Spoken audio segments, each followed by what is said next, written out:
The sun beat down on the pristine streets of Oak Ridge Estates, a gated community where every lawn was manicured to perfection, every mailbox matched, and every resident knew that stepping out of line meant dealing with one woman, Karen Whittaker.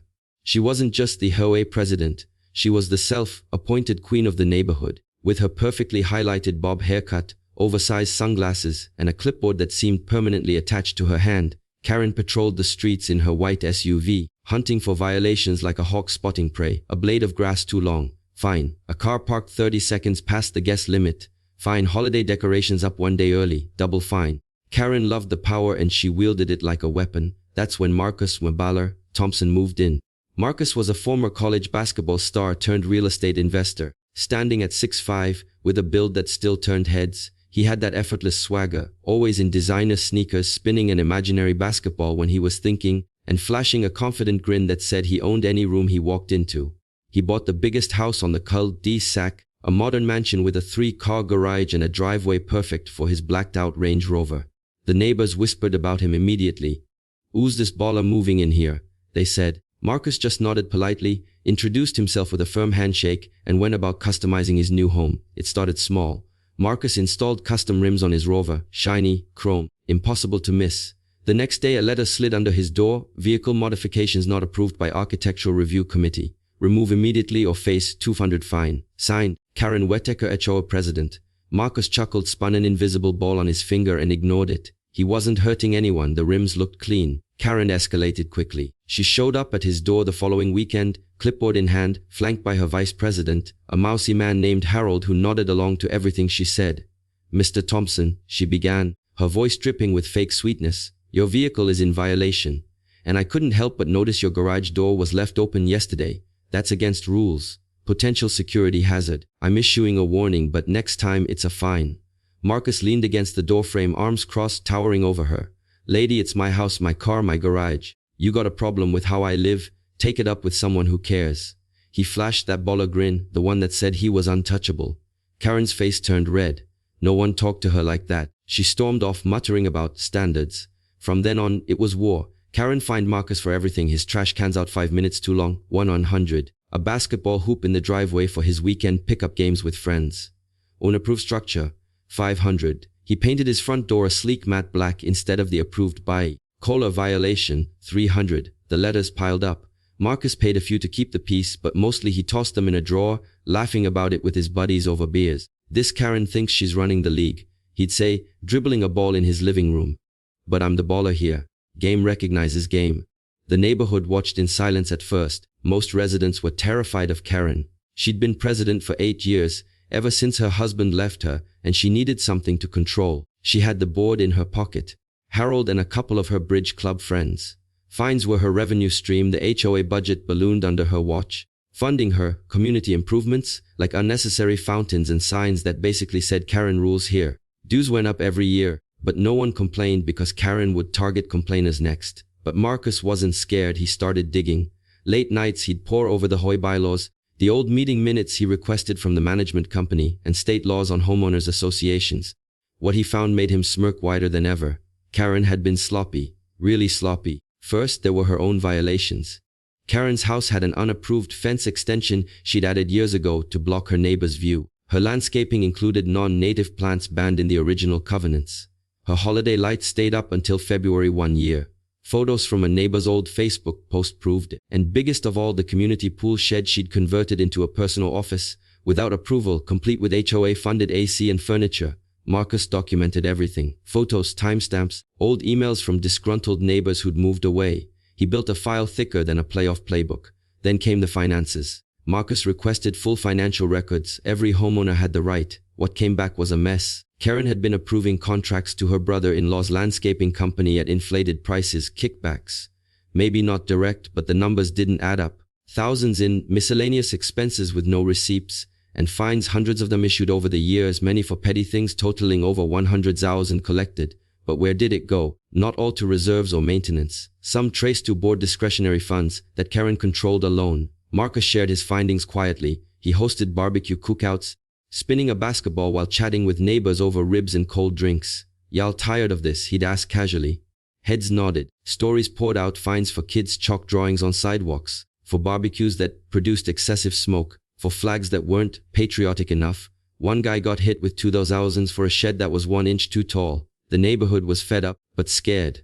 Marcus organized. "We'd take the board back," he said at a secret meeting in his backyard, under string lights that Karen would have fined him for if she'd known. Vote him out. New blood. He rallied 20 homeowners, more than enough for a recall petition. Karen caught wind and panicked. She called an emergency meeting, rammed through a dues increase for legal defense, and started fining Marcus relentlessly. His mailbox overflowed. 500 for excessive noise from his basketball games, a 300 for unauthorized gatherings, 1,000 for the matte black door again, with daily accruing penalties.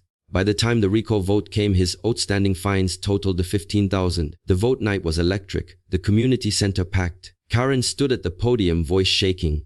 "This outsider is trying to destroy our beautiful community. He's in violation of dozens of rules." Marcus took the mic next, cool as ever. He spun a real basketball on his finger as he spoke. Crowd loved it. "Now Karen, you the one violating. Let's talk about your fence, your plants, your little pool shed palace." He projected photos on the screen he'd set up, gasps. "Then the finances. Where's the money from all these fines y'all paid? Not in our roads or pool, that's for sure." The vote was overwhelming. Karen and her cronies out. Marcus elected president unanimously. Cheers erupted. Karen stormed out, screaming about lawsuits. But MrBaller wasn't done. As new president, he called for an audit. Professional one, paid from reserves. The results, devastating for Karen. Years of unapproved expenses, selective enforcement, and jackpot, retroactive violations on her property going back a decade. The bylaws allowed fines for ongoing issues, with interest. The board, now fair-minded neighbors, voted to enforce evenly. Karen's unapproved fence, 200 per month since installation, 8 years. Plants, more. Shed conversion, major structure violation daily for non-compliance until fixed. The bill came to 47,000 exactly. Certified mail. Pay within 30 days or lion on property. Karen freaked. She lawyered up, threatened suits. But the audit held up. Her own sloppy records damned her. She couldn't pay. Her ex-husband's alimony barely covered her lifestyle. The HOA foreclosed the lien. Her house sold at auction to cover the debt. Karen moved out in disgrace, boxes piled in a U-Haul, neighbors watching silently. No one helped. Marcus, he fixed the way, lowered dues, scrapped petty rules, turned fines into rare last resorts. The neighborhood thrived. Block parties, kids playing basketball in driveways without fear. And MrBaller, he still spins that ball, grinning wider than ever. "Told y'all," he'd say. "Don't start a game with the baller unless you're ready to get crossed over." The dust settled after the recall, but Marcus knew the game wasn't over. Karen Whittaker didn't go quietly. She filed complaints with the state, claimed discrimination, even tried to rally a few loyalists for a counter-petition.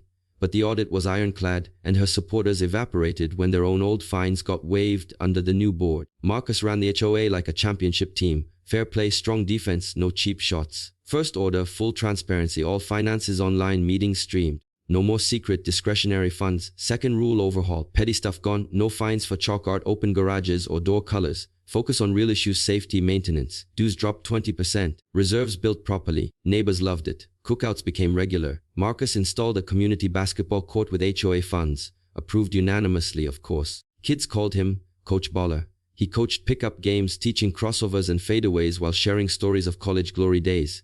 But Karen lurked. She rented a small apartment outside the gates, bitter and broke. She'd drive by slowly, glaring. Rumors said she badmouthed the neighborhood online. Anonymous posts about thugs ruining property values. Marcus ignored it. Ballers don't sweat benchwarmers. Then came the fine notice. The board reviewed old violations systematically. Karen's topped the list. That fence extension built in 2017 without submission. Ongoing violation, 100th month retroactive, compounded. The non-native plants, banned for water conservation, another $50 a month each bed. The shed classified as unpermitted addition, 500 initial plus 200 a month. Accountants calculated precisely. The 47,000 total, including interest per bylaws. Karen's response. Rage. She showed up at a meeting uninvited, screaming, "This is retaliation! Harassment! I'll sue you all!" Marcus, presiding calmly, spun the gavel like a basketball. Rules apply to everyone. Even ex-presidents, you wrote most of them. She lawyered up cheap, some ambulance chaser, demanded dismissal. But state law-backed enforcement, selective non-enforcement in the past was the problem. Her suit fizzled. Dismissed with fees awarded to the HOA. Payment deadline passed. Lien filed. Karen scrambled, sold jewelry, begged family, couldn't cover. Foreclosure proceedings started. The auction day was quiet. Her house, once the envy, sold for just enough to cover the 47,000 plus costs. Buyer, one of Marcus's investor friends, flipped it nicely.